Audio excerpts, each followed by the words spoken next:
Friends, good morning. मैं हूँ Ruby और स्वागत है आपका रूबी की रसोई में। फ्रेंड्स, आज मैं अपने रसोई में एक नई रेसिपी लेके आई हूँ। आज हम बनाएंगे मीठी पूरी, जिसको हम मैदे से बनाएंगे। ये गुजरात की एक फेमस डिश है। मुझे प्रॉपर नहीं आती है, बट जो दीदी है जिनके साथ मैंने आपको थेपले की रेसिपी शेयर की थी, उन्हीं के साथ मिलकर हम ये रेसिपी बनाने वाले हैं। तो यहाँ देखिए, एक बड़ा सा भगोना लिया है, उसमें हमने यहाँ पे मैदा लिया है। ये मैदा 1 किलो। तो 1 किलो मैदे में अब देखते हैं कि कितने इंग्रेडिएंट्स को दीदी यहाँ पे यूज करती है।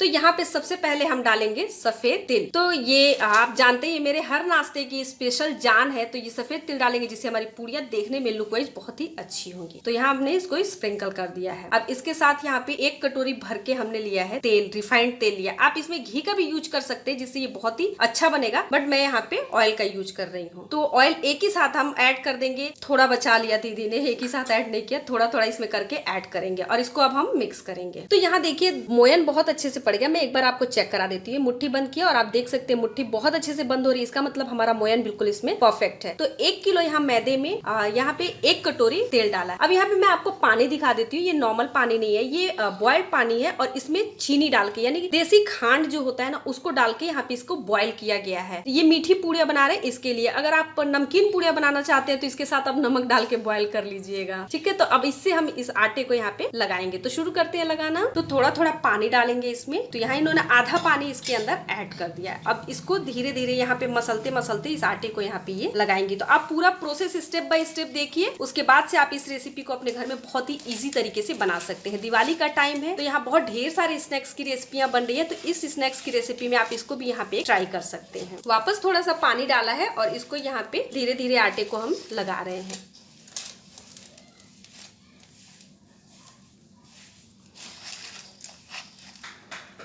तो यहाँ पे अब एक साथ जो थोड़ा और पानी बचा था उसको भी हम यहाँ पे डाल देंगे। और आटा दीदी सॉफ्ट लगेगा कि मतलब मुलायम लगेगा या मुलायम लगेगा? तो इसका आटा मुलायम लगाएंगे, टाइट नहीं लगाएंगे। जैसे पूरी के लिए लगाते वो नहीं लगेगा। मुलायम आटा इसका लगा के, जैसे चपाती के लिए लगाते वैसे लगा के तैयार करेंगे।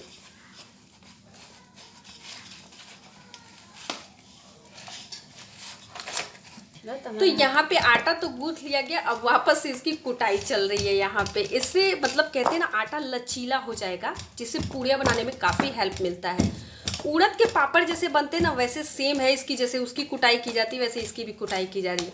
तो दीदी खल्लड़ से थोड़ा ऑयल लगा दिया उसमें और इसको कूट रही हैं।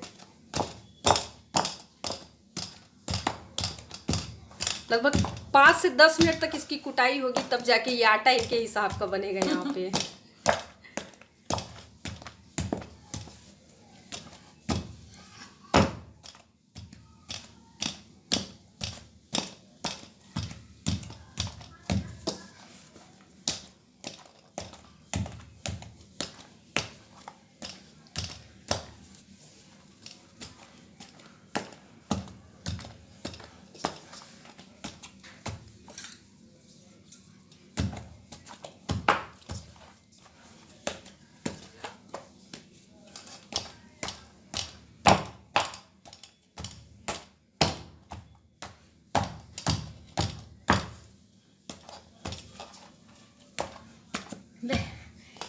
तो यहाँ आटा कूट कूट के और देखिए कितना इसको लचीला बना दिया गया है। बिल्कुल भी ऐसे ना कि ये बहुत ज़्यादा स्ट्रेच नहीं होती। जितनी पूड़ियाँ बनेंगी उसी तरीके से बहुत तेज़ी से ये फैलता नहीं है। इतना स्ट्रेच किया इन्होंने इसको कूट कूट के। तो अब देखते हैं कि पूड़ियाँ कैसे बनती हैं। तो यहाँ पे पूड़ियाँ बनाने शुरू हो गई हैं। तो मैं आपको एक बार क्लियर दिखाती हूँ। तो यहाँ पे देखिए, ये किस तरीके से हाथों से रोल कर दिया है। एक इन्होंने लोई लिया और इसको हाथों से ऐसे रोल करके और इतना लंबा कर लिया है। अब धागे से अब क्या कर रही है दीदी, वो भी देख लेते हैं। तो इन्होंने क्या किया, अपने अंगूठे में धागे को बांध लिया है। तो इन्होंने धागे को अंगूठे में अपने बांध लिया है, पैरों के अंगूठे में, और यहाँ पे लगा दिया है ऑयल धागे में। अब देखिए ये किस तरीके से कट कर रही हैं। अच्छा, ये धागे से लोइया कट कर रही हैं। ये भी बड़ी अमेजिंग सी रेसिपी है भाई। धागे से और बिल्कुल बढ़िया से अंगूठे में से लगाया और ऐसे कट कर दिया। ये आप देख सकते हैं किस तरीके से लोइया कट करी, और बिल्कुल यहाँ पे 1-1 इंच की दूरी पर ये देख रहे हैं कितना एक जैसे कट कर रही है। तो आइडिया बहुत अच्छा है इनका।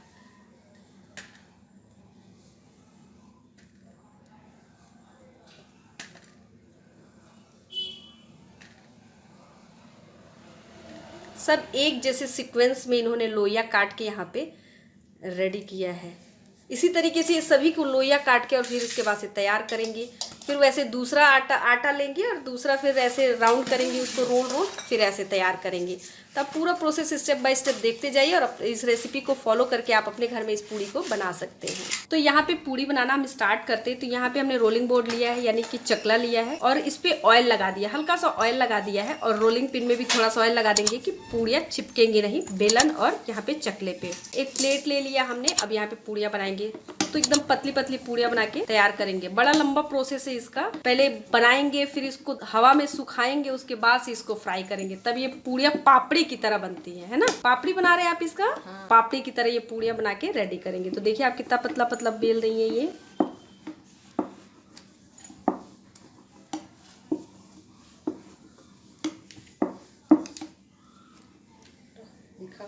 दिखाना है। तो ये देखिए कितनी पतली पूड़ियाँ बनाई इन्होंने, एकदम बारीक बना के पूड़ियाँ तैयार किया। देख रहे हैं आप इसकी थिकनेस को, देखिए कितना बारीक पूड़ी है।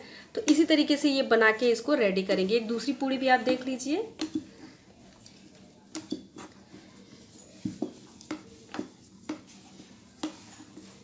तुमने पापड़ी वापड़ी बनाओ तो आऊ के हो।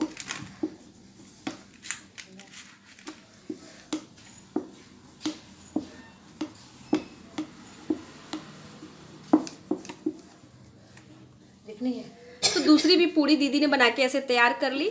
तो ऐसी स्टेप बाय स्टेप सभी पूड़ियों को बना के हमें तैयार कर लेना है। तो सभी पूड़ियाँ बन जाती हैं, उसके बाद मिलते हैं आपसे। फ्रेंड्स आप देख सकते हैं पूड़ियाँ तो सारी बन चुकी थी। अब यहाँ पे दीदी ना इसको धूप में नहीं सुखा रही, ऐसे इसको ऐसे ही सुखा दिया, एक पतले से कपड़े पे इसे डाल दिया है। तो ये अच्छे से सूख जाएगा, थोड़ा पापड़ी की तरीके से ये यहाँ पे बन के रेडी होगा। तो ये लगभग 10 से 15 मिनट के लिए ये यहाँ पे सुखाएंगे, उसके बाद से इसको फिर हम फ्राई करेंगे। तो पहले इसे सूख जाने देते हैं, फिर मिलते हैं आपसे। तो ये थोड़ा सा सूख गया है, क्योंकि मैं तो पास में थी नहीं, दीदी यहाँ पे 15 से 20 मिनट पहले ही इसको सुखा रही थी। तो ये अच्छे से सूख गया है। तो यहाँ अब हम इसको फ्राई करेंगे। इसका पूरा प्रोसेस मैंने इसमें कंप्लीटली यहाँ पे रिकॉर्ड किया है, जो मैं आप लोगों के साथ वीडियो शेयर करूंगी। आप स्टेप बाय स्टेप इसको देख सकते हैं। तो यहाँ देखिए कढ़ाई भी गर्म होने के लिए रख दिया, और साथ में ही दीदी ने इसमें तेल डाल दिया। और आप थोड़ा सा देख भी सकते हैं तेल में बबल्स आ रहे हैं। तो यहाँ पे एक छोटा सा टुकड़ा इन्होंने डाला, आप देखिए ये ऊपर आ गया। इट मीन्स कि ये बहुत अच्छे से यहाँ पे तेल गर्म हो चुका है। तो अब हम एक एक पूड़ियों को इसके अंदर ऐड करेंगे। तो ये देखिए एक एक पूड़ियों को ऐड कर रहे हैं, और जो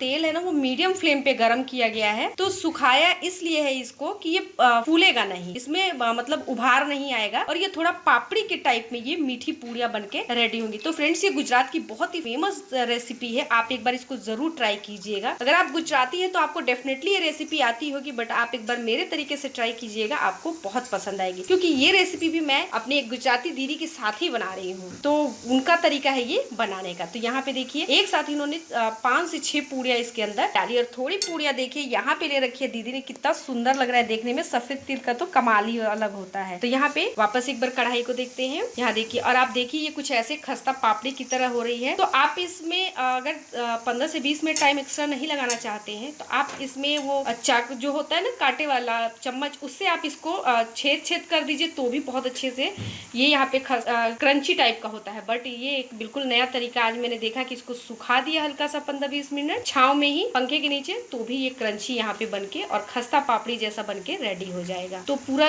इसको एक साइड से अच्छे से तल जाने देते हैं। तो यहाँ पे देखिए दीदी ने बिल्कुल पिंक पिंक जैसा करके इसको यहाँ से निकालिए, दोनों साइड में एकदम बराबर इन्होंने फ्राई किया है इसको। और आप पूड़ियों को देखिए बहुत ही बढ़िया हुआ। तब हम इसको एक जगह पे रख देंगे, और यहाँ पे दूसरी पूड़ियाँ इसी तरीके से यहाँ पे तल लेते हैं। तो सारा फ्राई कर लेते हैं, फिर मिलते हैं आपसे। तो यहाँ देखिए हमारी पापड़ी सारी तल के यहाँ पे रेडी हो चुकी है, और ये देखिए एकदम क्रिस्पी बना हुआ है। एक आवाज सुनिए, मैं उंगलियों से सिर्फ इसको बजा रही हूँ, आप आवाज सुन रहे हैं कितनी बढ़िया क्रिस्पी और क्रंची हुई है, आप देख सकते हैं। तो अभी तक तो मैं सिर्फ इसको जानती थी कि थोड़ा सा इसको होल होल कर देंगे तो ये क्रिस्पी हो जाएगा, बट एक तरीका और आज मुझे पता लग गया कि थोड़ी देर अगर इसको सुखा देते हैं हम, तो ये हमारी बिल्कुल खस्ता पापड़ी यहाँ पे बनके रेडी हो जाएगी। तो फ्रेंड बनाना बेहद आसान है, आप इसको बना के 2 महीने तक स्टोर कर सकते हैं, और चाय के साथ, सुबह शाम की भूख के साथ, सफर में बच्चों को आप इनको दे सकते हैं। बाहर की बजाय आप इसको ये पापड़ी भी उनको दे सकते हैं। बहुत ही अमेजिंग सी रेसिपी है, तो जरूर ट्राई कीजिएगा। और रेसिपी पसंद आए तो लाइक शेयर कीजिएगा, चैनल पे नए हैं तो सब्सक्राइब कर दीजिएगा, बेल आइकन जरूर प्रेस कीजिएगा, ताकि आने वाली वीडियो की नोटिफिकेशन आपको मिलती रहे। तो मिलते हैं एक ऐसी ही नई रेसिपी के साथ में, तब तक के लिए bye bye and take care.